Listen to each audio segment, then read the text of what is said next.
Hello students, ये हमारी है वर्क एनर्जी थ्योरम की थर्ड वीडियो। दो वीडियो में अभी तक हम बहुत डिटेल में वर्क पढ़ चुके हैं, kinetic energy, work energy theorem. उसके सेकंड वीडियो के अंदर हमने पढ़ा था पोटेंशियल एनर्जी, कंजर्वेटिव फोर्स के ऊपर हमने बहुत जोर दिया था, जिसमें हमने ये भी प्रूव किया है कि टोटल मैकेनिकल एनर्जी हमारे पास क्या होती है बच्चों, कांस्टेंट रहती है यदि सिर्फ कंजर्वेटिव फोर्सेस काम करें तो।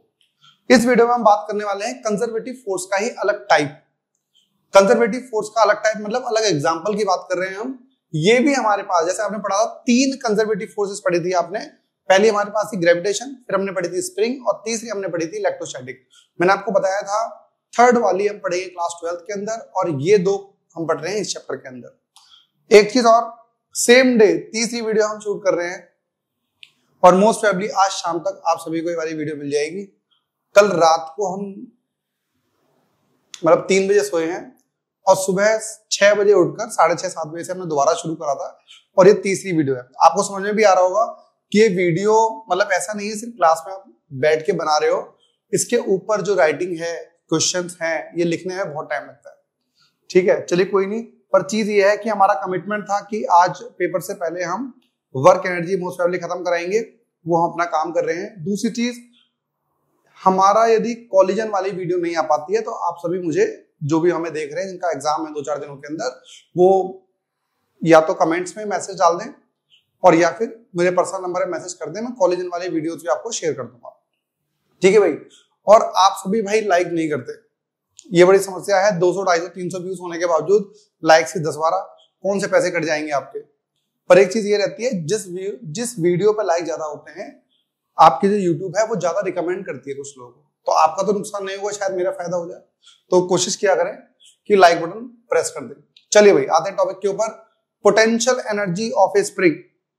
बच्चों, मैंने आपको बताया था कंजर्वेटिव में, जब कभी भी बाहर से एक्सटर्नल फोर्स लगती है, वो ही एनर्जी की फॉर्म में स्टोर होती है। जैसे गुलेल में आपके पास रबर बैंड लगा हुआ था, इलास्टिसिटी है, आप उसे खींच रहे हो, जो आप उसे खींचने में फोर्स लगा रहे हो, that force is converted into and that is stored in the form of the potential energy of the elastic band. Similarly यहां पर आप भी क्या कर रहे हो, आप लगा रहे हो इसके ऊपर फोर्स, जिससे कि चाहते हो कि ये हमारा एक्सपेंशन हो जाए, एक्सटेंशन हो जाए, या फिर कंप्रेशन हो जाए। तो पहली चीज हमने एक आइडिया दे रखा है, ये हमारे पास स्प्रिंग है बच्चों। स्प्रिंग की अपनी क्वालिटी होती है, इसलिए हम एक स्प्रिंग कांस्टेंट का वर्ड यूज करते हैं। स्प्रिंग कांस्टेंट को हम यूज करते हैं बच्चों के से, और के बताता है कि हमारी स्प्रिंग जो है वो स्टिफ है या फिर सॉफ्ट है। सॉफ्ट का मतलब होता है कि आप बड़े आराम से उसे खींच सकते हो, जैसे पेन हमारे पास होता है, उसे बड़े आराम से खींच सकते हो उसके स्प्रिंग को। यदि आप बात करें बुलेट की स्प्रिंग होती है, बुलेट जो हमारे पास, या तो पिस्टल वाली देख लो, उसके पीछे भी स्प्रिंग लगी हुई होती है, या फिर जिसको हम चलाते हैं बुलेट, उसकी भी आपके पास नीचे शॉकर्स की फॉर्म में स्प्रिंग मिल जाती है। बाइक हो, स्कूटी हो, ट्रक हो, सभी के नीचे आपको स्प्रिंग मिल जाती है। तो उस स्प्रिंग के फंक्शन क्या होते हैं, अलग अलग स्प्रिंग के अलग अलग स्प्रिंग कांस्टेंट होते हैं, इसलिए हम उसे के से नोट करते हैं। आइए शुरुआत करते हैं, हम क्या चल रहा है यहाँ पर। सबसे पहले चीज, ये तो हमने इंट्रोडक्शन दे रखा है कि हमारे पास एक स्प्रिंग थी, उससे हमने मास m का एक ब्लॉक लगा दिया, और हम जिस टाइम पर, this is known as the natural length of a spring, natural length. और नेचुरल लेंथ के बाद जैसे ही आप इसके ऊपर फोर्स अप्लाई कर रहे हो, तो फोर्स अप्लाई करने के बाद ये स्प्रिंग अपनी पोजीशन से एक्सपेंशन में आ रही है, एक्सटेंशन में आ रही है। दो वर्ड यूज कर सकते हो, एक्सपेंशन या फिर एक्सटेंशन। स्प्रिंग के केस में एक्सटेंशन वर्ड ज्यादा यूज होता है। जब आपने उसके ऊपर फोर्स लगाई तो आप उसे यहां तक लेकर गए, उसको जहां तक आप लेकर गए हो, जिस पॉइंट तक वो गया है, उसको हम बोलते हैं राइट एक्सट्रीम पोजीशन। सीधे हाथ की तरफ जितना एक्सट्रीम तक लेकर गए हो, और लेफ्ट वाली तरफ लेके जाओगे तो हमारे पास होगा लेफ्ट एक्सट्रीम पोजीशन। ये बताता है कि कितना कंप्रेशन हुआ है, ये बताता है कितना एक्सपेंशन हुआ है। जनरली हम ये बोलते हैं बच्चों कि ये वाला डिस्टेंस, जो एक्सटेंशन वाला डिस्टेंस होता है, वो हम पॉजिटिव लेते हैं, मतलब एक्स हम पॉजिटिव लेते हैं, और यहाँ वाले का एक्सटेंशन हम नेगेटिव लेते हैं। पर इससे कुछ खास फर्क पड़ता नहीं है, सिर्फ फोर्स पे फर्क पड़ता है, वर्क डन पे फर्क नहीं पड़ता। वो हम आगे देखेंगे क्यों नहीं पड़ता। तो बच्चों, हमें समझ में आ गया कि जैसे हम इस स्प्रिंग को इधर फोर्स लगाऊंगा तो ये आगे तक खींचेगा, फिर छोड़ूंगा तो इधर जाएगा, फिर ये मूवमेंट करता रहेगा इस तरीके से। यदि हम मान लें कि ये हमारा स्मूथ सरफेस है, ये भी हम मान लें हमारा स्मूथ सरफेस है, आइडियल कंडीशन है, स्मूथ सरफेस आपके पास है, तो स्मूथ सरफेस पे ये ब्लॉक ऐसे मूव करता रहेगा बहुत लंबे टाइम तक। यदि फ्रिक्शन होता तो फ्रिक्शन की वजह से वो रुक जाता। तो ये हमारी बात है, दिस इज अ बेसिक आपका क्राइटेरिया जो है स्प्रिंग के लिए। अब इस स्प्रिंग से रिलेटेड हमारे पास एक साइंटिस्ट है जिनका नाम है हुक्स। उन्होंने बच्चों एक हुक्स लॉ आपको दिया है। हुक्स लॉ क्या है हमारे पास? हुक्स लॉ ये बोलता है कि जो भी आप फोर्स लगा रहे हो, स्प्रिंग के ऊपर आप फोर्स लगा रहे हो और स्प्रिंग हमेशा आपकी फोर्स को अपोज करती है। ये हो गई आपकी स्प्रिंग, इसे मैं एफ एक्शन बोल सकते हैं। और स्प्रिंग अपने आपके मोशन को अपोज करने के लिए एक स्प्रिंग फोर्स लगाती है। भाई एक चीज है, यदि आप थोड़ा सा फोर्स लगाओगे तो स्प्रिंग फोर्स थोड़ी सी लगेगी, यदि थोड़ा ज्यादा लगाओगे तो स्प्रिंग फोर्स थोड़ी ज्यादा लगेगी। जैसे मैंने आपको एग्जांपल भी दिया था, किसी छोटे से बच्चे को पकड़ो, 10, 11, 12 साल के बच्चे को, और उसका थोड़ा सा हाथ मरोड़ो। जैसे थोड़ा सा हाथ मरोड़ोगे वो थोड़ी सी कोशिश करेगा आपके अपोजिट फोर्स लगाने की। यदि ज्यादा लगाओगे तो और ज्यादा फोर्स लगाएगा। मतलब इसे हम बोलते हैं कि जिस तरीके से एक्शन फोर्स आप लगा रहे हो स्प्रिंग पे, वैसे ही स्प्रिंग भी अपने ऊपर अपोजिट डायरेक्शन में एक कौन सी फोर्स लगाती है? Spring force. अब वो स्प्रिंग फोर्स कैलकुलेट कैसे करें? स्प्रिंग फोर्स बच्चों हमारे पास आती है, जितना आप उसे खींचना चाहोगे उतना स्प्रिंग फोर्स प्रोपोर्शनल है उस चीज के, और ये डायरेक्शन भी अपोजिट है डिस्टेंस के। अब जैसे मैंने आपको बोला था कि यदि हमारे पास राइट साइड में एक्स की वैल्यू क्या होती है? राइट साइड में क्या होता है बच्चों? एक्स की वैल्यू पॉजिटिव है, और जब ये पॉजिटिव है तो एफ एस हमारा क्या आ रहा है? माइनस के। एस पॉजिटिव आ रहा है। दूसरी चीज, लेफ्ट साइड की बात करें हम, लेफ्ट साइड में बच्चों एक्स की वैल्यू हमारे पास नेगेटिव होती है, तो नेगेटिव हमारे पास क्या हो जाएगा? एफ एस हमारा बॉस हो जाएगा बेटा नेगेटिव इंटू नेगेटिव, ये हमारा आ जाएगा पॉजिटिव के एक्स। तो मैं आपको बता दूं, एनसीईआरटी के अंदर एक डायग्राम बना हुआ है, उस डायग्राम में उन्होंने बता रखा है कि जैसे कि राइट साइड की तरफ आप जा रहे हो तो हमारे पास एफ नेगेटिव लग रही है।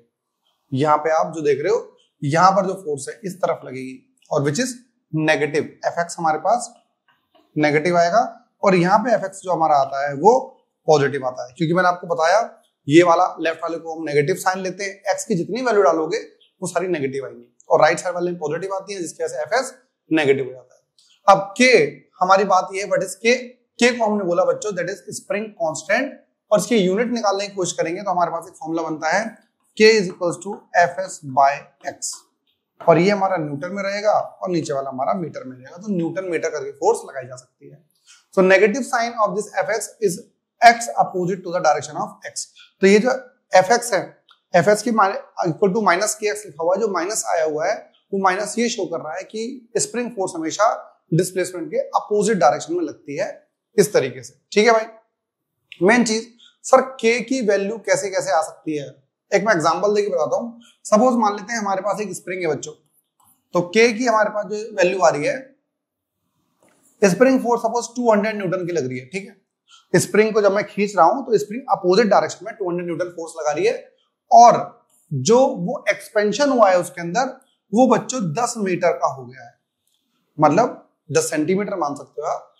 यदि आपको लग रहा है बहुत ज्यादा हाइपोथेटिकल हो गया, 10 सेंटीमीटर एक्सपेंशन हो गया है, तो 200 न्यूटन के बाद 200 से ये काट दो, हमारे पास आ जाएगा 20 न्यूटन पर सेंटीमीटर। मीटर नहीं है, सेंटीमीटर में लिख दिया मैंने।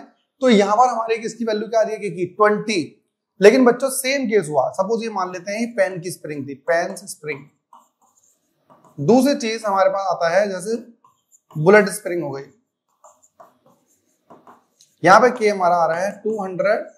सपोज भाई बुलेट की जब गाड़ी पर बैठते हो तो सीट बहुत ज्यादा नहीं पिचकती, तो थोड़ा सा हुआ होगा, उसको हमने ले लिया है 1 सेंटीमीटर। तो ये हमारा न्यूटन था, इसे काटोगे तो 200 न्यूटन पर सेंटीमीटर आ गया आपके पास। तो के की वैल्यू हमारी आ रही है 200। अब आप देख रहे हो जो जितनी हैवी व्हीकल है उसकी बहुत थिक, बहुत मोटी, बहुत स्ट्रेंथ वाली स्प्रिंग रही होगी, और उसका के हमारे पास क्या आ रहा है 200, मतलब ज्यादा। आप ये बोल सकते हो K is inversely proportional to X. जितना ज्यादा उसमें एक्सपेंशन होगा उतना कम के होगा, जितना कम एक्सपेंशन होगा। जैसे आप ये मान के रखिए, सपोज एक ट्रक के नीचे स्प्रिंग लगी हुई है, आपको लगता है वो स्प्रिंग को आप हाथ से खींच पाओगे? नो। पेन की स्प्रिंग जो है उसे आप खींच सकते हो, तो पेन की स्प्रिंग का के भी हमारा क्या होता है बच्चों? कम होता है, और ये हमारे पास है ज्यादा बुलेट की स्प्रिंग का, इसीलिए हम इसको स्टिफ बोलते हैं, स्टिफ स्प्रिंग, और इसको हम सॉफ्ट स्प्रिंग बोलते हैं। इस तरीके से आप इसे बोल सकते हो। ठीक है ना भाई। आगे बात करते हैं हम कि work done by the spring, spring का वर्क डन किस तरीके से निकालें। भाई वर्क डन का फॉर्मूला होता है फोर्स इनटू डिस्प्लेसमेंट, तो फोर्स इनटू डिस्प्लेसमेंट में एक साथ में cos थीटा भी आता है, लेकिन बच्चों cos थीटा में बताता है डायरेक्शन, और हमने पहले बता रखी है cos थीटा की इसकी डायरेक्शन क्या है माइनस k, और साथ में आएगा आपके पास x। ये थोड़ा सा प्रिंटिंग मिस्टेक हो गया है, यहां पर आ जाएगा आपका इज इक्वल्स टू माइनस के एक्स आ जाएगा, ठीक है ना। अब यदि हम वर्क डन की बात करें, ये तो स्मॉल वर्क डन हो गया आपका एफ एक्स, ये फोर्स की जगह माइनस के एक्स इंटू डी एक्स आ गया। This is equation number 1। हमने क्या करा, इस स्प्रिंग को x1 से लेके x2 तक डिस्प्लेस करा दिया। व्हाट डू मीन x1, भाई समझिए, ये हमारे पास स्प्रिंग थी, ये नेचुरल लेंथ, लेकिन हुआ क्या, आपने इसे खींच दिया, खींचने के बाद वो पहुंच गया है यहां पे। तो बच्चों यहां से लेके यहां तक का डिस्टेंस हम बोल रहे हैं xi, लेकिन जब आप उसे और खींचते हुए चले गए, ये चला गया यहां पे, यहां से यहां तक का डिस्टेंस हो गया xf, तो ये हमारा xi हो गया, ये वाला हमारा क्या हो गया xf। तो हम जो निकाल रहे हैं वो कहां से निकाल रहे हैं, xi से लेके xf तक। तो बताइए kx work done by spring is equal to minus K, x की पावर 1 है तो x की पावर 2/2, ये हमारे पास आ जाएगा k इनिशियल से लेके k फाइनल तक। तो वर्क डन हमारे पास आ रहा है बच्चों -1/2 k x f square minus x i square, ये लिख सकते हो आप। यदि आप माइनस अंदर मल्टीप्लाई करना चाहते हो तो वर्क डन, देखो एक तो फॉर्मूला ऐसे ही याद रखना, ठीक है, और कुछ किताबों ने ऐसे लिख रखा है माइनस अंदर मल्टीप्लाई कर दिया है 1/2 k x i square minus x f square. तो दोनों तरीके से बच्चों आप क्या कर सकते हो, यूज कर सकते हो इसे। ये आपका रहा फॉर्मूला। अच्छा एक चीज देखिए, इसमें हमारे पास अलग अलग केस बन रहे हैं। क्या केस, अब आपको लग रहा होगा सर वर्क डन तो इसमें नेगेटिव आ रहा है ना, क्या ये आना चाहिए, यस आना चाहिए। हमने कंजर्वेटिव में फॉर्मूला पढ़ा है, बताओ क्या sir, work done by conservative force, conservative force कितना आता है minus of work done by external force. जितना आपके पास एक्सटर्नल फोर्स वर्क डन लगाएगा उसका नेगेटिव आपके पास कंजर्वेटिव का आता है ना, या फिर ये कहा जाए कंजर्वेटिव का जो नेगेटिव पार्ट होता है वो एक्सटर्नल के बराबर होता है। तो यदि बोला जाए work done by external is equals to minus of work done by conservative, और which is also equals to work done जो होता है वो, इसका आपने ये भी पढ़ा था, work done minus of work done is equals to potential energy. तो यदि आप इसकी बात करें, आगे बढ़ते हुए हम पोटेंशियल एनर्जी कैसे निकालते हैं और ये देखते हैं। बच्चों क्या कह रहा है ये कह रहा है स्पेशल केस पहला, कह रहा है the block is moved from the displacement x to the mean position. मतलब पहले वो डिस्प्लेसमेंट x पे था, लेकिन अब वो कहां पर आ गया बच्चों, मीन पोजीशन पर आ गया है। तो xi हमारा फॉर्मूला क्या था, work done is equals to 1/2 k xi square minus xf square आ गया। बच्चों वर्क डन हमारे पास आ रहा है 1/2 k, xi की वैल्यू कितनी है x -0, तो 1/2 k x स्क्वायर। तो वर्क डन बाय स्प्रिंग बच्चों पॉजिटिव भी हो सकता है 1/2 k, लेकिन कंडीशन क्या है, जब आप कहीं से भी मीन पोजीशन की तरफ आ जाओ। मतलब इनिशियल पोजीशन आपकी कहीं पे भी हो, जैसे मैं आपको बताऊं इनिशियल पोजीशन आपकी कैसे भी हो, कहीं भी हो, जैसे आप यहाँ पर हो सकती थी इनिशियल, सपोज यहाँ हो सकती थी, सपोज यहाँ हो सकती थी, सपोज यहाँ हो सकती थी, लेकिन फाइनल यही है। तो चाहे यहां से इधर जाओ, यहां से इधर जाओ, यहां से इधर जाओ, जब आप किसी पोजीशन से उधर जा रहे हो, कभी किसी भी पोजीशन से मीन की तरफ जा रहे हो, तो आपका वर्क डन बच्चों पॉजिटिव आता है। केस 2 में क्या है बच्चों, if the block is moved from mean position to displacement, अब मीन की तरफ से गए हो तो xi आपका क्या हो जाएगा 0, xf कितना हो जाएगा x। फॉर्मूला पुट करें 1/2 k xi की जगह 0, xf की जगह x, तो -1/2 k x स्क्वायर आ गया। तो कभी भी मीन पोजीशन से कहीं और जाओगे बच्चों, तो उस केस में आपके पास वर्क डन क्या आ जाएगा बच्चों, 0 आ जाएगा, वो सॉरी -1/2 k x स्क्वायर। तो work done by spring can be positive, work done by spring can B negative, दोनों हो सकते हैं। नेक्स्ट केस में हमारे बच्चों क्या आ रहा है, अब हमने क्या कर दिया है,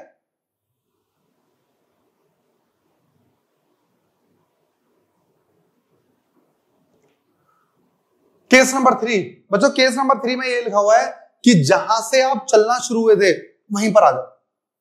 जैसे क्या लिखा हुआ था, block is move from xi except xi to xi से लेके xi तक, मतलब जहां से चलना शुरू हुए थे, जब मीन से चले मीन पे आ गए, और एक्सट्रीम चले एक्सट्रीम से आ गए, मतलब जहां से चले थे वहीं पर आ गए, तो वर्क डन कितना होना चाहिए बच्चों 0।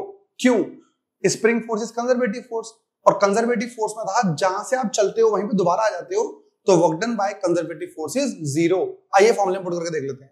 तो वर्क डन इक्वल्स टू 1/2 के xi स्क्वायर ना, उसको x मान लेते हैं, फिर फाइनल भी x स्क्वायर हो गया तो 0 आ गया। वर्क डन इक्वल टू 0, मतलब जहां से चले थे वहीं पर वापस आ जाओगे तो वर्क डन हमारा 0 आ जाएगा। ये भाई हमारे लिए एक नोट है यहाँ पर, this is note.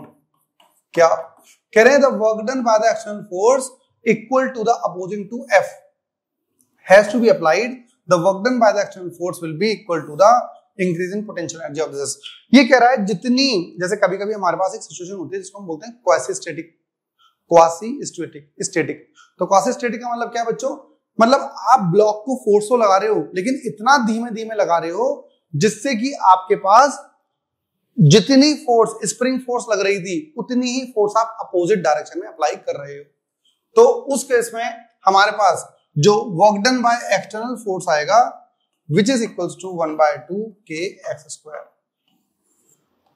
Work done by external is positive and which is also equals to energy stored in the spring. बच्चों एक चीज लिख लेना, energy stored in the spring can not be negative, but work done by spring can be positive as well as negative, दोनों। कहीं लिख लो इस तरीके से, याद रहे आपके पास। अब work done by the spring एक हमारे पास है ग्राफिकल मेथड,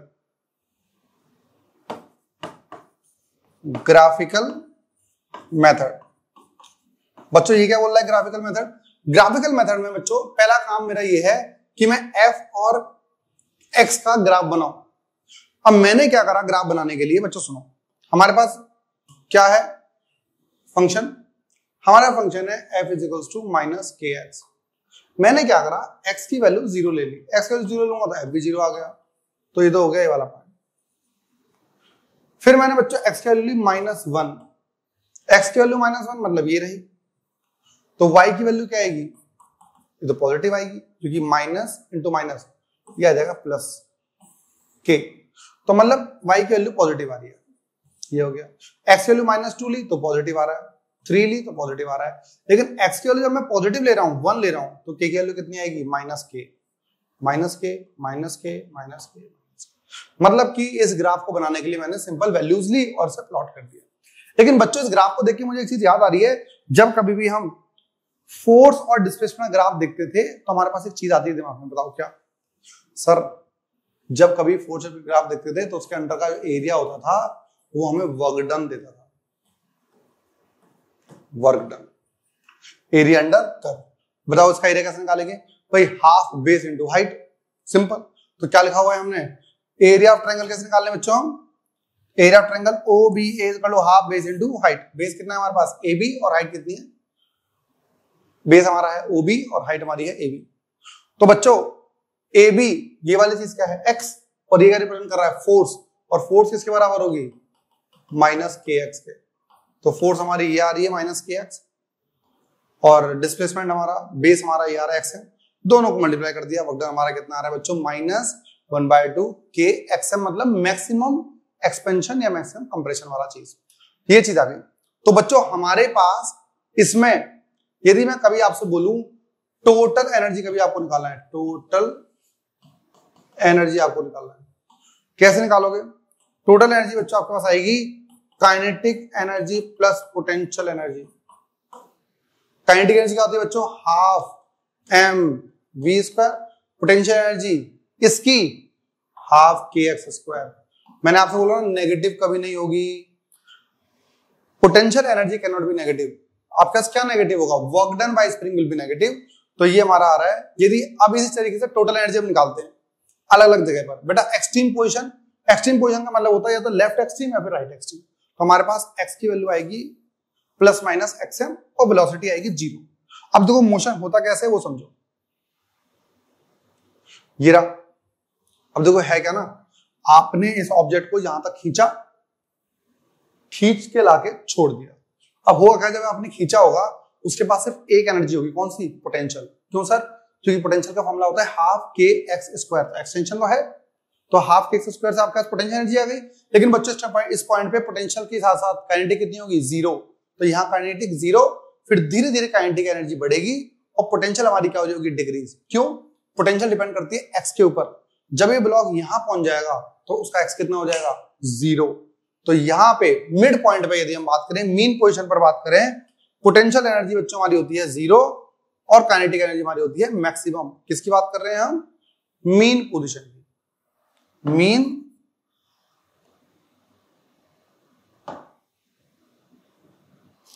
मीन पोजीशन की बात कर रहे हैं हम, इसी बगल में लिख लेते हैं।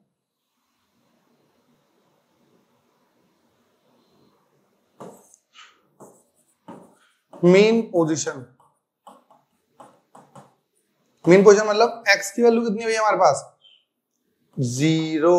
तो हमारे पास पोटेंशियल एनर्जी कितनी आएगी, हाफ के जीरो का स्क्वायर, तो जीरो आ गया।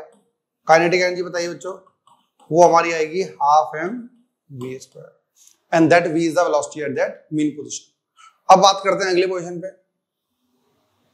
तो एक्सट्रीम पोजीशन पे चाहे लेफ्ट राइट एक्सट्रीम हो या फिर लेफ्ट हो, वी वेलोसिटी जीरो होती है, एक्सएम ये होता है, काइनेटिक एनर्जी हमारी हो गई जीरो और पोटेंशियल हमारे पास आ जाएगी हाफ के एक्स स्क्वायर।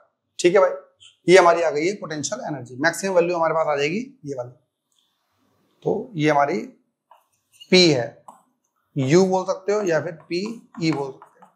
अब बात कर रहे हैं बच्चों मीन पोजीशन पे। मीन पोजीशन मतलब जैसे कि ये हमें पता है, ये इसका होगा लेफ्ट एक्सट्रीम, ये होगा राइट एक्सट्रीम, ठीक है। और हम बात कर रहे हैं किस पे, यहां पर कहीं ऑफ ब्लॉक है, तो उसकी पोजीशन क्या है, एक्स, और ये क्या है, एक्सएम। एक्सएम क्यों, कितना मैक्सिमम वो एक्सपेंशन हो सकता है या कितना मैक्सिमम कंप्रेशन हो सकता है। तो टोटल एनर्जी तो फिक्स रहती है, विच इज व्हाट, हाफ के एक्सएम स्क्वायर। यही तो पोटेंशियल या काइनेटिक में बदलेगी, क्योंकि ये एनर्जी कब होगी, बिल्कुल एक्सट्रीम पर। एक्सट्रीम पर क्या होगा, एक्स। यदि कहीं यहां पर एपिकल हो गए, हाफ एम वी स्क्वायर होगी और प्लस पोटेंशियल कितनी हो जाएगी, हाफ के एक्स स्क्वायर। यहां पर एक्सएम नहीं आएगा, यहां पे आएगा एक्स इस इंस्टेंट पर। लेकिन total energy will be constant. जैसे आपने कहा था, हमने जब अभी क्वेश्चन किया था total mechanical energy is constant during the vertical motion, हमने मान लिया था कि सपोज ऊपर एनर्जी है 200 और एक जगह पर आ गई थी 150, मतलब पोटेंशियल एनर्जी किसमें कन्वर्ट हो रही है बच्चों, काइनेटिक एनर्जी के अंदर। ये सब चीजें हमारे पास है।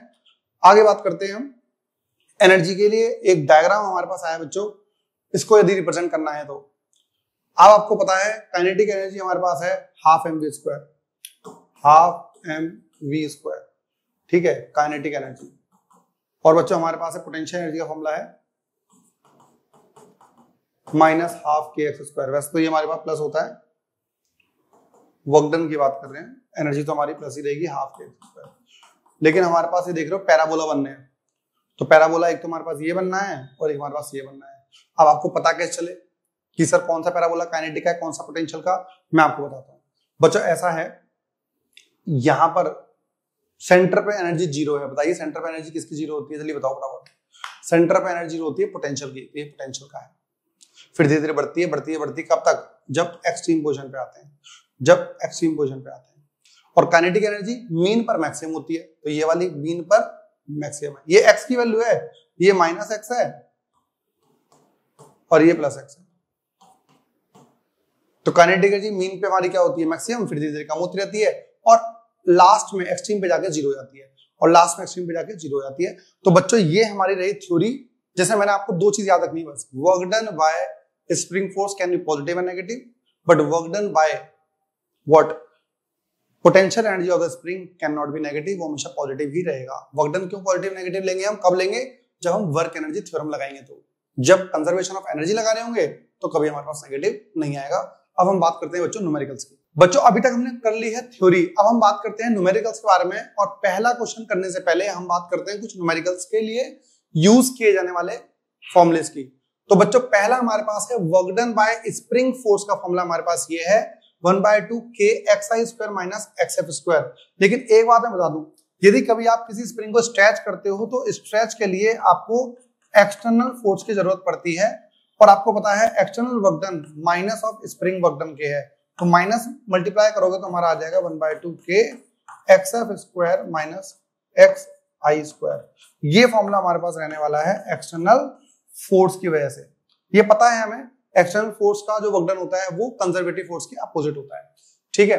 दूसरी चीज, आपके पास कंजर्वेटिव फोर्स है स्प्रिंग फोर्स, तो टोटल एनर्जी इनिशियल और टोटल एनर्जी फाइनल दोनों बराबर होंगे, और यदि फ्रिक्शन आ जाता है तो आप बोल दोगे work done due to all forces is equal to change in kinetic energy. चलिए हम बात करते हैं बच्चों पहला क्वेश्चन के बारे में। वर्क डन का फॉर्मूला लगाना है हमको, इसमें कह क्या रहा है आइए देखते हैं। इसने कहा है कि स्प्रिंग इज स्ट्रेच्ड, स्प्रिंग का के कांस्टेंट ये है 5 × 10 की पावर 3, तो के की वैल्यू दे रखी है 5 × 10 to the power 3 newton per metre which is equal to 5000 newton per metre, ठीक है। Initially stretch initially by 5 centimetre from the unstretched position, मतलब अनस्ट्रेच्ड पोजीशन से ये 5 सेंटीमीटर पहले ही खिंचा हुआ है, तो भाई ये हो गई अनस्ट्रेच्ड पोजीशन, और कितना खिंचा हुआ है ये 5 सेंटीमीटर ऑलरेडी खिंचा हुआ है, ये रहा। तो यहां से लेके यहां तक का 5 सेंटीमीटर आ गया है। फिर वो कह रहा है कि इसके बाद कितनी फोर्स लगाई जाए कि ये और 5 सेंटीमीटर खिंच जाए, ये रहा। तो मतलब यहां से लेके यहां तक और 5 सेंटीमीटर खिंच जाएगा, ये चीज हमारे पास कही है।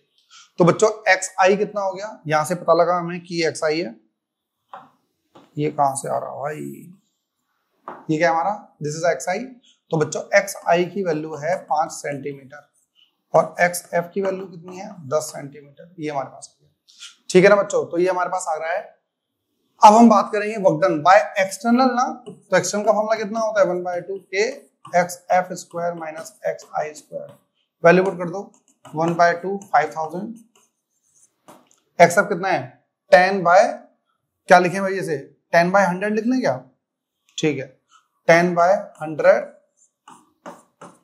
5/100 सॉल्व करोगे तो कितना आ जाएगा बच्चों, फॉर्मूला लगा लेते हैं।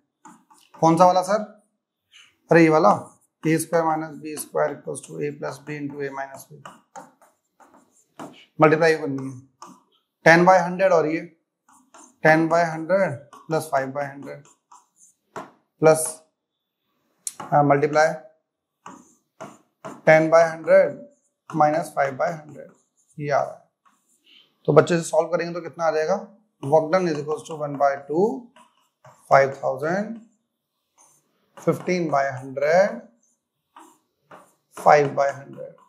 तो भाई 2 जीरो से ये कट गया, 1 जीरो से ये कट गया, क्या काटोगे बताओ, 10 बच गया ना, इससे काटोगे तो ये 2 और बच जाएगा। तो हमारे पास कितना बच गया है, work done is equals to 5 × this 75/4, तो काटोगे तो ये 1 और ये 3 5 बचेगा, तो 9 जा 36 होता है तो 8, तो 30785 वर्क डन है, तो जूल आ गया।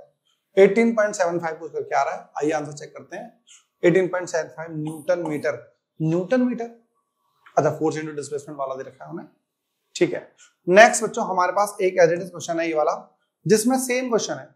ये कह रहा है कांस्टेंट के है, first stretch by distance by from the natural position, तो ये क्या कर रहा है, first stretch a distance a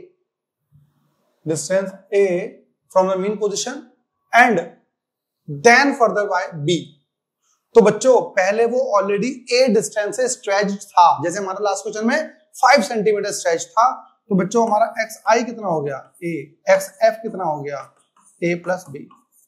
ये पहले a इतना स्ट्रेच था, ये हमारा मीन पोजीशन से डिस्टेंस निकालते हैं हमेशा, तो work done by external force है ना in stretching the part b, तो work done by this 1/2 k final कितना है a प्लस b का whole square minus a square, formula लगा सकते हैं इसमें बिल्कुल 1/2 k a square plus b square plus 2ab minus a square, काट दो, इसमें से कुछ कॉमन आ रहा है 1/2 के b कॉमन आ गया, क्या बच गया 2a प्लस b और बच गया। देखना कोई आंसर है क्या इसमें, 1/2 के b 2a plus b 2a plus b, ये वाला पार्ट सेम क्वेश्चन था भाई हमारे पास। ये नेक्स्ट की बात करते हैं, ये क्वेश्चन बहुत अच्छा है भाई। इस क्वेश्चन के अंदर हमारे पास कंजर्वेशन ऑफ एनर्जी यूज होने वाली है। सर आपको कैसे पता, मैंने पहले करा हुआ है इसलिए। ये क्वेश्चन HC वर्मा का है, और मैंने बोला ना कुछ कुछ टॉपिक हमारे पास ऐसे हैं जिसमें एसएल अरोरा के अंदर क्वेश्चन दे नहीं रखे, जिसमें से एक ये भी है। ये कह रहा है कि m मास है which is attached from the two unstretched spring. बेटा ये वाली और ये वाली बिल्कुल अनस्ट्रेच्ड नेचुरल स्टेट वाली स्प्रिंग है, और हमने क्या करा था, block is displaced towards right, थोड़ा सा इसे हमने इधर खींच दिया, यहां थोड़ा के थोड़ा सा इधर खींच दिया, तो हुआ क्या होगा, ये थोड़ी देर के बाद ऐसे हो गया होगा, ये थोड़ा सा खिंच गया और ये थोड़ा सा कंप्रेस हो गया। अच्छा एक चीज सोचने वाली ये है, ये हमारी मीन पोजीशन थी, जितना ये स्ट्रेच हुआ होगा उतना ही वो कंप्रेस हुआ है, बोलो हाँ या ना, और फ्रिक्शन कहीं है नहीं। The block is displaced towards right, distance x is released. जैसे ही आपने यहां से खींच के थोड़ा देर करके छोड़ा होगा तो ये ऐसे मूव करने लग जाएगा। तो कह रहा है जब वो इस तरीके से मूव कर रहा है तो सेंटर से ही पास होगा, तो कह रहा है उस मीन पोजीशन में वेलोसिटी बता दो भाई इसकी। चलिए पहले बात करते हैं फर्स्ट पॉइंट पे, total energy initial is equals to total energy final.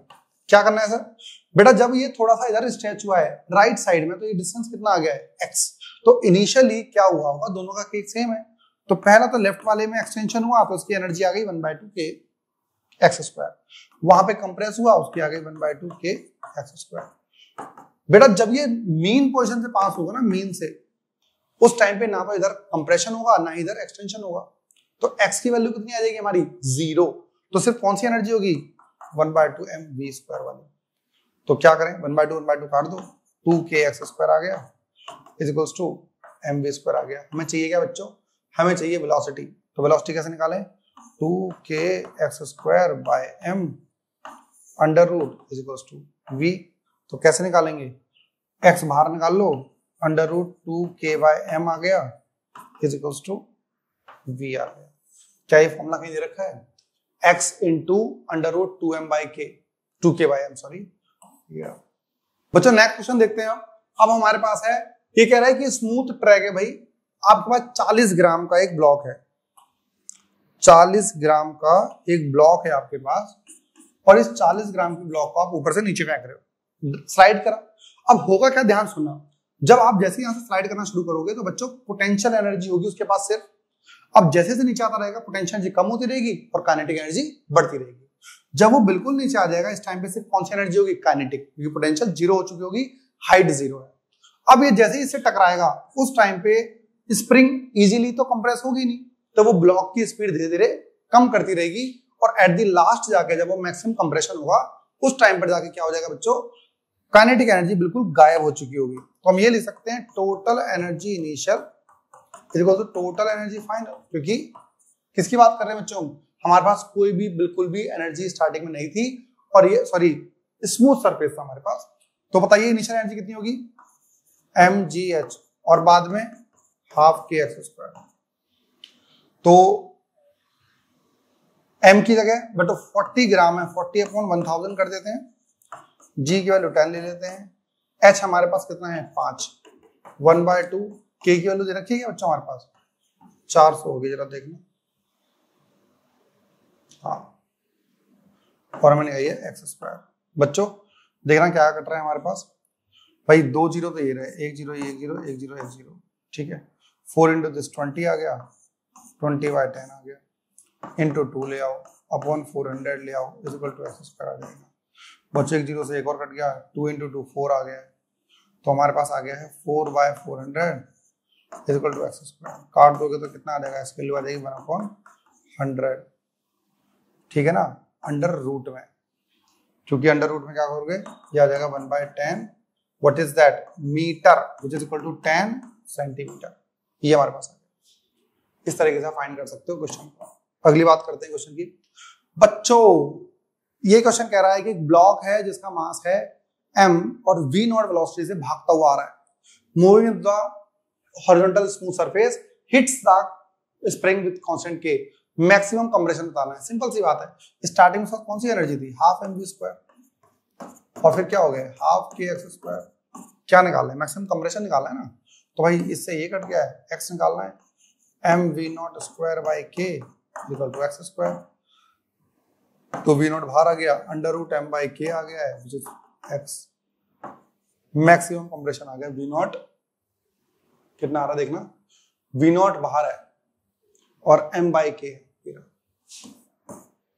m by k और v नॉट बाहर आ गया। ऐसा ही हमारे पास क्वेश्चन और है बच्चों, ये कह रहा है कि block of mass m moving with the velocity v, ये हमारे पास सपोज स्प्रिंग है, यहाँ पे इसकी वेलोसिटी का मास ये रहा और एक मास भागता हुआ आ रहा है की तरफ, कितनी स्पीड से बच्चों, v स्पीड से।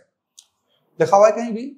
ठीक है, नहीं लिखा, स्पीड दे रखी है बस, थ्रू अ डिस्टेंस ऑफ, और एक कह रहा है कि ये through a distance x, compresses a spring through a distance x होगा, before it speed is half, speed half होने से पहले। देखो इसने यहां से लेके यहां तक जब गया है तो ये कंप्रेस हुआ होगा थोड़ा सा, पूरा नहीं, थोड़ा सा होने के बाद क्या हुआ, जिस टाइम पे कंप्रेस हुआ इस टाइम पर इस ब्लॉक की जो वेलोसिटी थी वो कितनी हो गई, हाफ हो गई।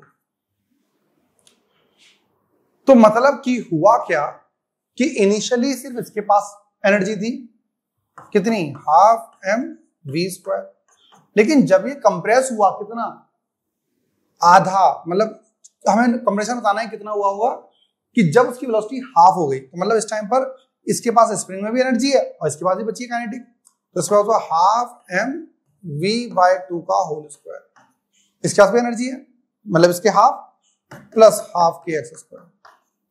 सॉल्व कर सकते हो भाई, इसे कितना आएगा बताइए, तो 1/2 mv square 1/2 mv square by 4 plus half k x square, इसे इधर ले आइए, तो इतना हमारे पास कितना आ जाएगा बेटा, 1/2 mv square 1/8 mv square 1/2 k x square. बच्चों कॉमन ले सकते हैं इसमें से कुछ, बिल्कुल सर, mv स्क्वायर कॉमन आ सकता है, एलसीएम लोगे तो 8 आ जाएगा, तो ऐसे करोगे तो 4 माइनस कितना आ जाएगा 1, 3/8 आ रहा है, 1/2 के एक्स स्क्वायर, तो लिख दो भाई 3/8 mv square equal to 1/2 k x square, तो 2 से कट जाएगा 4, हमें एक्चुअली निकालना है k निकालना है, तो क्या लिख लोगे 3 mv square by 4 k equal to x square आ गया। क्या निकालना है आपको, स्प्रिंग कांस्टेंट निकाला है ना, तो उसे नीचे भेज दो,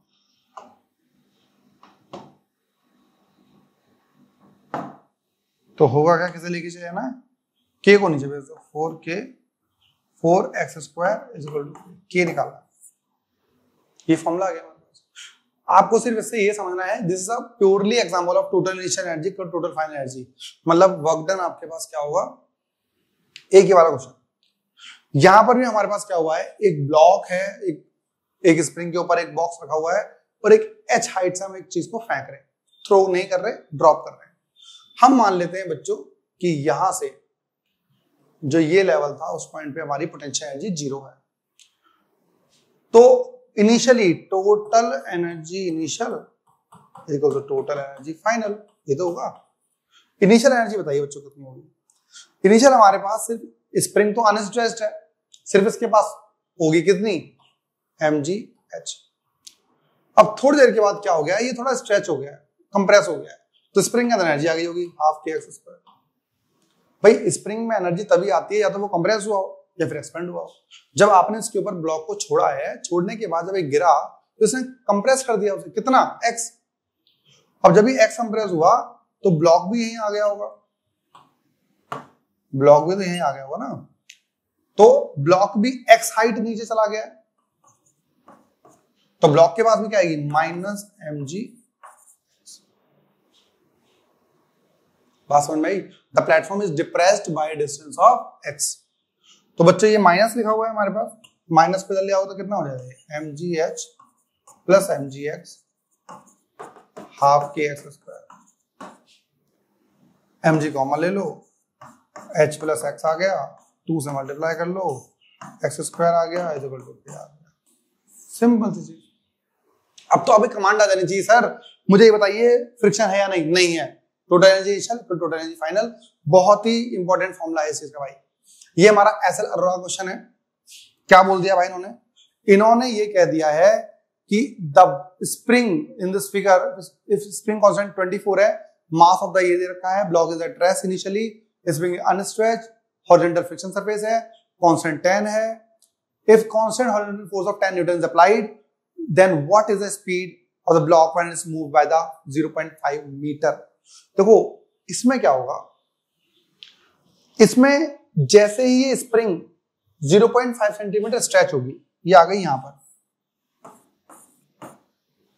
ये कह रहा है उस टाइम पर इसकी वेलोसिटी बताइए बच्चों, मतलब यहां पर इसकी कुछ ना कुछ वेलोसिटी रही होगी, और यहां से एक्सटेंशन भी हुआ है कितना 0.5 मीटर, तो मतलब इसके अंदर काइनेटिक एनर्जी भी रही थी। मुझे बताओ ये एनर्जी आई कहां से इसके पास, क्योंकि आपने 10 न्यूटन फोर्स लगाया, तो वर्क डन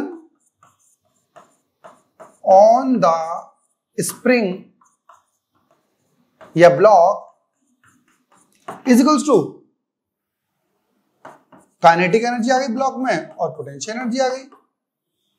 ये किसकी वजह से आई है, जो आपने फोर्स लगाई, तो वर्क डन कितना होता, आपने जिस डायरेक्शन फोर्स लगाई उसी डायरेक्शन में डिस्प्लेसमेंट हो गया, तो क्या लिखोगे आप इसे, आप लिखोगे फोर्स इंटू डिस्प्लेसमेंट। फोर्स कितनी है बच्चों, 10 इंटू 0.5 मतलब 1/2, काइनेटिक एनर्जी 1/2 mv स्क्वायर, और इसमें 1/2 k x स्क्वायर, दो एनर्जी आ गई, इसे काट दोगे आप, हमारा 5 आ गया, 5 न्यूटन नहीं वर्क डन है जूल, 1/2 मास कितना बच्चों इसका 4 इंटू वेलोसिटी हमें नहीं पता, 1/2 k कितना बच्चों हमारे पास ऊपर दे रखा होगा, k हमारे पास है 24 इंटू x कितना है 1/2 का whole square, simple, 5 equals to काट दो तो 2 बच गया, 2v स्क्वायर इक्वल्स टू 24, 2 दूनी 4 दूनी 8, काटोगे तो 3 आ जाएगा, प्लस में इधर आ जाएगा, तो 5 minus 3 is equal to 2v square आ गया, 2 is equal to 2v square चला गया, काट दोगे तो v स्क्वायर की वैल्यू 1 हो गई, v की वैल्यू 1 मीटर पर सेकंड आ गई भाई, बोलो हाँ या ना। तो 1 मीटर पर सेकंड से आपका क्या कर रहा है, ब्लॉक मूव कर रहा है। एक क्वेश्चन तो हमारे पास ये था, इसका हम एक्चुअली आंसर चेक कर लेते हैं, 1 मीटर पर सेकंड ये आ रहा है भाई। नेक्स्ट क्वेश्चन जो हमारे पास आ रहा है, नेक्स्ट क्वेश्चन जो हमारे पास आ रहा है, नहीं है नेक्स्ट क्वेश्चन, है भाई है, नेक्स्ट क्वेश्चन हमारे पास है एक एनसीईआरटी का क्वेश्चन है भाई, वैसे हम चाहें तो यहां भी खत्म कर सकते हैं इसको, लेकिन एक एनसीईआरटी का क्वेश्चन है हमारे पास जो मैं चाहता हूं आप कर लो तो अच्छा है, ये रहा, ये भाई एनसीईआरटी का क्वेश्चन है, एग्जाम्पल है एनसीईआरटी का, 2 पार्ट है इसके, एक ये वाला है और एक ये वाला है। चलिए इसकी बात करते हैं। ये कह रहा है टू स्टिमुलेट कार एक्सीडेंट और to manufacture study the collision of moving car, mounted spring of different spring constant, consider typical simulation of a car mass इतना, स्पीड इतनी on a smooth surface road colliding with the horizontal mounted spring. तो बेटा ऐसा हो रहा है, जैसे मैं आपको बताऊं, आप इसे थोड़ा सा इमेजिन करके चलना, बस ऐसे ही, क्वेश्चन तो समझने की खास जरूरत नहीं है आपको। ऐसा है कि सपोज मान के रखिए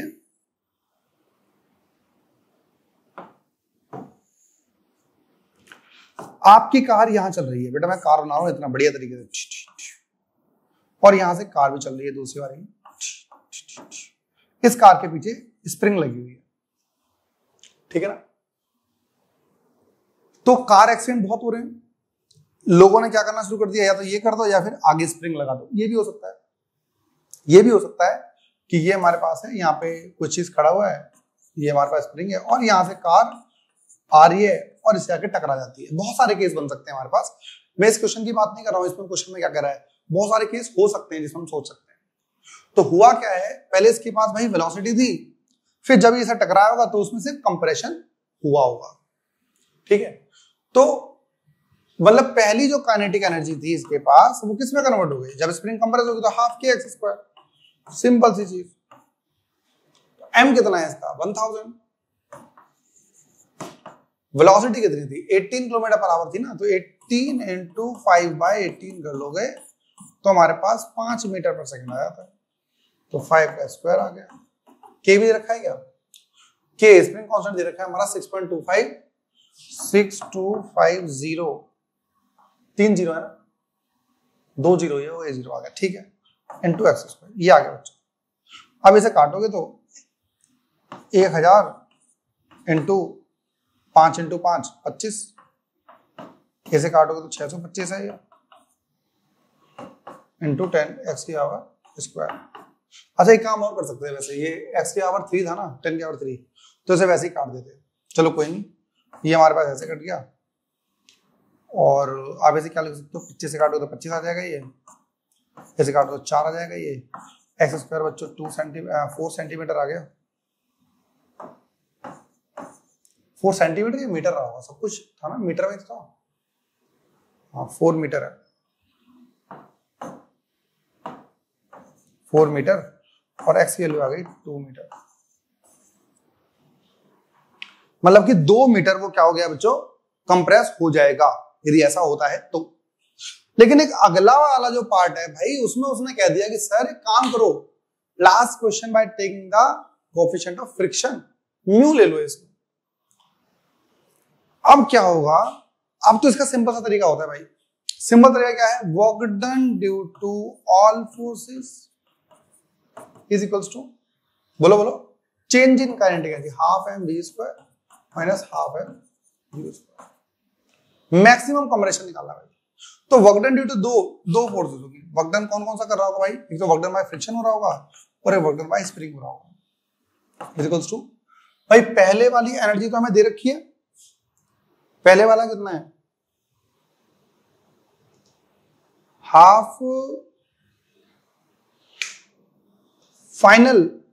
ये कह रहा है कि consider last question this mu this calculate the maximum. अच्छा maximum compression of the spring, कितना कंप्रेशन स्प्रिंग में आएगा, तो मतलब उस टाइम में फाइनली गाड़ी रुक गई होगी, माइनस एम यू स्क्वायर आ गया। और यू पता है, आई थिंक यू हमारा वही है जो कितना था हमारा 18 किलोमीटर बराबर। ठीक, चलिए भाई वर्क डन बाय फ्रिक्शन निकालते हैं। Sir work done by friction होता है force into displacement cos 180, force into displacement 180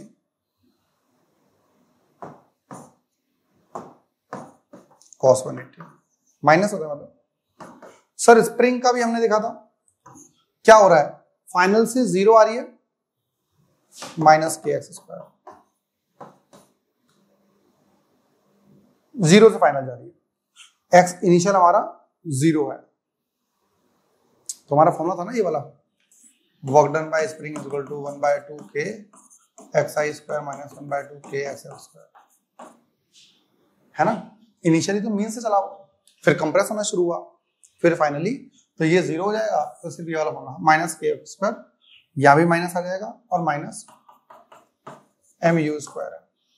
तो बच्चों यहां भी हमारा आ जाएगा minus F into S minus 1/2 k x square minus m u square. बच्चों माइनस माइनस काट दो, तो एफ एस कितना होगा बच्चों, ये फ्रिक्शन फोर्स है, तो ये आएगा mu into m g into s plus 1/2 k x square 1/2 m u square. बच्चों 2 से मल्टीप्लाई सबको कर दो, तो ये हमारा आ जाएगा 2 mu m g s plus k x square 1/2, तो हट गया एम यू स्क्वायर। बच्चों में निकालना क्या है, ये निकालना है, वैल्यू पुट कर लेते हैं। कितना कंप्रेशन होगा भाई स्प्रिंग, भाई जितना कंप्रेशन होगा उतना ही डिस्प्लेसमेंट रहा होगा, तो हमारे पास क्या आ गया 2 mu m g into x plus k x square is equals to m u square. बच्चों सबकी वैल्यू पुट कर दो, बताना क्या क्या चीजें रखी थी हमको। हमारे पास के 2 म्यू की वैल्यू दे रखी है 0.5, एम की वैल्यू है हमारे पास 1000 था, कार है ना पीछे, हाँ 1000 किलो की है। तो क्या पुट करेंगे बच्चों, 2 म्यू की जगह ये, एम की जगह 1000, और उसकी जगह 10 ले लेते हैं, तो क्या बच गया, x बच गया, मैक्सिमम जो आ रहा है, प्लस की वैल्यू 6.6250 एक्स स्क्वायर आ गई, एक्स एम का स्क्वायर, और इक्वल्स टू मास 1000 है। वेलोसिटी कितनी आई थी हमारी 18 इंटू 5/18 था ना, तो 5 आ रहा था, तो 5 का स्क्वायर आ गया, मतलब 25। बेटा ये u का स्क्वायर है ना, 5 का स्क्वायर 25 आ गया। अब दिक्कत हमारे पास क्या है पता है, हमारे पास एक क्वाड्रेटिक इक्वेशन बननी है। देखो एक 0 से ये चला गया, तो कितना हो गया 5, 5 इंटू 2 10, ये हमारा आ गया 10,000 xm प्लस 6250 xm का स्क्वायर 25,000। इसे इधर ले आओ, xm स्क्वायर 6250 वाला प्लस 10,000 माइनस 25,000, ये आ गया। कुछ कॉमन आ रहा है क्या भाई यहाँ पे? क्या ला सकते हो कॉमन? एक तो यहाँ 0 है, यहाँ 0 है, यहाँ 0, हटाओ एक 0, 25 भी आ रहा है यार कॉमन। कितना वैसे बचेगा ये? 625 एक्स स्क्वायर बचेगा, ये 1000 बच जाएगा, माइनस 2500 बच जाएगा। 25 कर देंगे, 25 गायब कर दें, या 25 इंटू 25, 625 नहीं हो गया, 25 गायब होगा तो कितना होगा? 25 एक्स स्क्वायर, इसे करो 40x, ऐसे करोगे तो 100, और गायब कर सकते हैं बताओ 5x स्क्वायर, 8 पंजे 40x, अरे 20। बच्चों 20 इंटू 100 के फैक्टर बताओ, जैसे कि 8 आ जाए। नहीं आ रहा ना, क्या करें? x is equal to minus b plus minus under root b square, 8 का square, minus 4 into 5 into minus c plus 20 upon 2 into 5 minus 8 plus minus under root 64 प्लस 5 चौक 20 और 40 400 अपॉन 10 आ गया, minus 8 plus minus under root 464 upon 10। बच्चों इसका क्या कर लो आप, लॉन्ग डिवीजन मेथड से कर लो। इसका आंसर हमारे पास आ रहा है, x इज इक्वल टू आ रहा है माइनस 8 प्लस माइनस वाला तो लेंगे नहीं क्योंकि कंप्रेशन x है, तो 464 का आता है बच्चों हमारे पास 21.54, और ये अपॉन में 10 है ही है, तो x हमारा बच जाएगा, इसे माइनस करोगे तो विच इज 1.354 मीटर, मतलब 13.54 आ रहा होगा माइनस करने से। तो बच्चों इस क्वेश्चन के साथ हमारा हो गया है spring energy, spring force, energy का डायग्राम, सब कुछ कंप्लीट। अब हमारा सिर्फ एक टॉपिक रह रहा है, आई थिंक दो, एक पावर और दूसरा हमारे पास रह रहा है क्या, कॉलिजन। तो ये सारे क्वेश्चन आप कीजिए, कॉलिजन जिसमें से आपको कुछ पूछना है तो मुझे मैसेज कर देना, और आप सभी इस वीडियो को लाइक से सब्सक्राइब जरूर करें, मुझे पता है लाइक नहीं किया हुआ, कर दो।